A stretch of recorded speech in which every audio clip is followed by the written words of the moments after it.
Visite d'Emmanuel Macron. Madagascar, fin prête.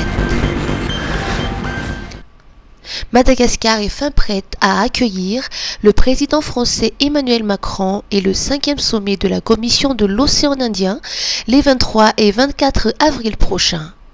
Le Conseil des ministres d'hier a rapporté que les différentes commissions s'attellent actuellement aux derniers préparatifs. Par ailleurs, les travaux de réhabilitation des routes avancent à grands pas et seront finalisés à temps pour l'accueil de ces deux événements d'envergure. Ils concernent notamment le rond-point de la rocade d'Abouimaït, le croisement d'Akamasou, d'Essos Mahmoud, le rond-point La City, Pullman, Imatep, Analamaït, Anjan Bevav, Indoual, à Kastoukan, le rond-point Ivat, le rond-point Pharmacie Anch, à Mbandi jusqu'à Apasanmal, Antavoul, Patsakan, Faravouich, du ministère des Travaux publics jusqu'au ministère des Affaires étrangères, l'avenue de l'Indépendance, le rond-point La City, rond-point Tsarasoch, rond-point Ivat. 23 avril, jour chômé payé, c'est confirmé. Le gouvernement vient d'officialiser que la journée du 23 avril sera chômée et payée. Le décret correspondant a été pris en conseil de gouvernement le 15 avril dernier, indique une note du ministère du Travail, de l'Emploi et de la Fonction publique. Ainsi, après le long week-end pascal, les activités professionnelles devraient encore faire une petite pause durant la visite d'État du président français Emmanuel Macron à Madagascar. Le locataire de l'Élysée est attendu à Antananarive le 23 avril prochain avec un programme très chargé. Il devrait être reçu par le président malagasy Andry Rajoelina au palais d'Andafervarach. Cette rencontre sera suivie de la signature de plusieurs protocoles d'accords dans les domaines de l'agriculture, de l'éducation, de l'énergie et des infrastructures. Isolife ahitana karazan'entana maro samihafa ilaina amin'ny fiainana andavanandro amin'ny vidiny mirary toy ny kojakoja ho an-tokantrano, ny kilalao sy ny fitaizana ny ankizy, ny fikolokoloina amin'ny vatana, ny fety mianjaika sy ny sisa sy ny sisa. Ho avy izao ny fety ampifalifaliana ny zanaka sy ny havana manjakaiza koa tongava fa afapo hanao atao amin'ny Isolife. Ny Isolife Analakely eo akaikin'ny lapan'ny tanàna, misokatra isan'andro, fivarotana online ao amin'ny page Facebook Mizo Mada Sandwich, afaka miantso koa amin'ny larana 038 06 686 06. Isolife, afapo hanao. Ampaka miaraka amin'ny Star Times midira ao anatin'ny tontolon'ny fahitalavitra mampientanentana. Jero mivantana ny adin'ireo goavan'ny Liga, Barcelone, Real Madrid, Atletico Madrid, isaky ny lalao, fenofentanam-po. Ianao trany ny ady mahery vaika amin'ny Brovers saison 5 izay tsy hita afa-tsy ao amin'ny Star Times irery ihany.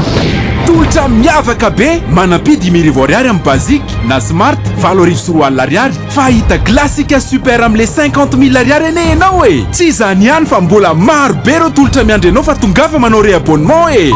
Ny farana amin'ny 30 aprily ny tolotra Pasika, ndao hifaly sy entanentana. Antsony 02022 202 75. Star Times, ovay le fijery. Accès à l'eau potable. Début des travaux de réhabilitation de Manche César. Ce matin, le président Andry Rajoelina a procédé à la pose symbolique de la première pierre marquant le début des travaux de réhabilitation des infrastructures hydrauliques de la capitale à Manche César.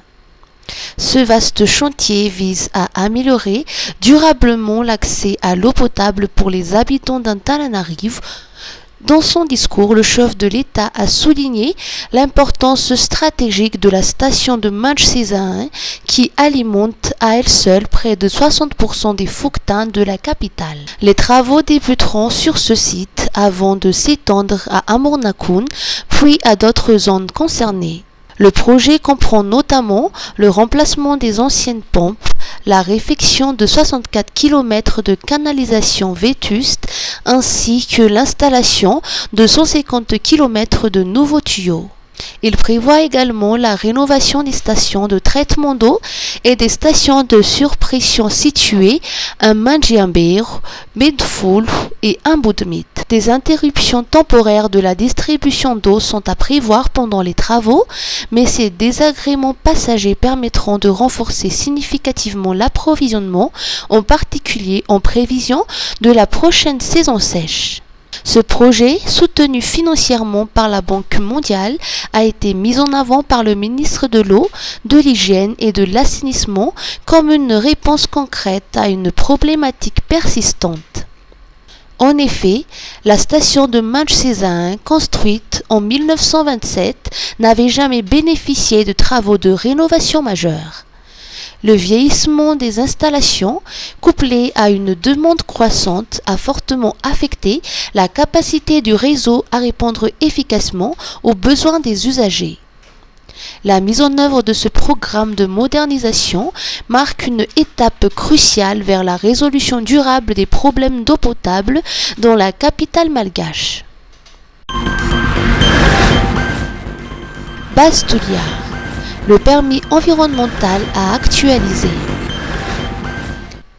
Le ministre de l'Environnement et du Développement durable Max Fontaine a indiqué que la société Base-Touliard devra actualiser son permis environnemental conformément au nouveau décret Messi. Il a précisé que le permis actuel, datant de 2015, n'est plus adapté au contexte et à l'évolution du projet. Une mise à jour est donc indispensable pour répondre aux exigences réglementaires en vigueur. Le ministre a également tenu à rassurer les riverains, contrairement aux rumeurs qui circulent, l'exploitation minière ne concernera pas les aires protégées. Ouverture de chambres d'hôtes. Les pièces justificatives sont exigées. Désormais, toute demande d'autorisation pour l'ouverture d'un établissement d'hébergement devra obligatoirement être accompagnée de pièces justificatives selon le ministère du Tourisme. Il faudra notamment fournir un document attestant de la propriété ou de l'occupation du bien, tel qu'un certificat juridique, un titre foncier, un contrat de bail ou un certificat foncier. Un document d'urbanisme prouvant la conformité des installations devra également être joint. Le certificat de résidence, quant à lui, n'est plus accepté comme justificatif, précise le ministère. Dans le cadre de sa stratégie nationale visant à accueillir 1 million de touristes d'ici 2028, le ministère du Tourisme et de l'Artisanat permet désormais aux particuliers de proposer leur résidence principale ou secondaire en tant que chambre d'hôtes ou gîte.